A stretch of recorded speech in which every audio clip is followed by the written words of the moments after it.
ചലന നിയമമൊക്കെ നമ്മൾ പറയുന്നുണ്ട്. ഈ ചലന നിയമങ്ങൾ വളരെ സിമ്പിൾ ആയിട്ടൊന്ന് പറഞ്ഞു കൊടുക്കാം. സിമ്പിൾ ആയിട്ട് പറയാമോ?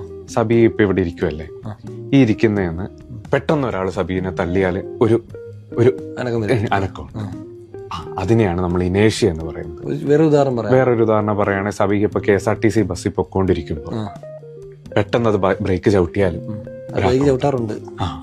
അപ്പൊ നമ്മളൊരു ആക്കം വരും. അതാണ്, അതായത് നമുക്കൊരു വസ്തുവിന് അത് ഏത് സ്ഥിതിയിലാണോ നിൽക്കുന്നത് അത് തന്നെ തുടരാനുള്ളൊരു ടെൻഡൻസി ഉണ്ടാവും. ഇതാണ് ഒന്നാമത്. ഈ രണ്ടാമത്തെ ചലന നിയമം നമ്മൾ ഭയങ്കര ഇക്വേഷനെ കുറിച്ച് F=ma എന്നൊക്കെ പഠിക്കാറുണ്ട്.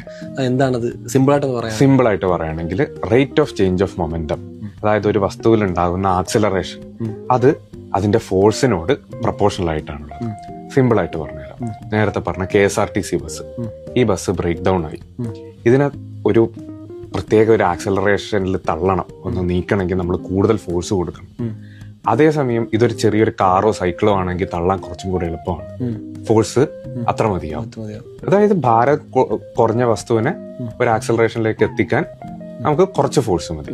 ഇത് നേരെ തിരിച്ചും മറിച്ചും ഒക്കെ നമുക്ക് പറയാം, വളരെ സിമ്പിൾ ആയിട്ട് പറയാം. നിങ്ങൾക്ക് പരീക്ഷയ്ക്കൊക്കെ ആണല്ലോ അതിന് ഇത്രയേ വേണ്ടൂ, പക്ഷെ നമ്മൾ പഠിക്കുമ്പോൾ ആഴത്തിൽ പഠിച്ചാൽ നല്ലത്.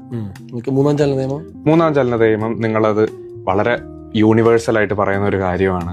Every action has an equal and opposite reaction. Cinema dialogue അല്ലല്ലേ? സിനിമ ഡയലോഗ് അല്ല, അത് പ്രകൃതിയിലൊരു ഡയലോഗാണ്. അതായത് ഒരു എളുപ്പത്തിന് പറയുകയാണെങ്കിൽ സബി വഞ്ചി തുഴയുകയാണെങ്കിൽ അല്ലെങ്കിൽ നീന്തുവാണെങ്കിൽ നമ്മൾ വെള്ളത്തെ പിറകോട്ട് തള്ളും, വെള്ളം നമ്മളെ ഫ്രണ്ടിലോട്ട് തള്ളുന്നത് കൊണ്ടാണ് നമ്മൾ മുന്നോട്ട് പോകുന്നത്. വഞ്ചിയൊക്കെ എല്ലാം, വഞ്ചി ആയാലും നീന്തലായാലും നമ്മൾ നടക്കുന്നത് പോലും അതുകൊണ്ടാണ്. കൊള്ളാം.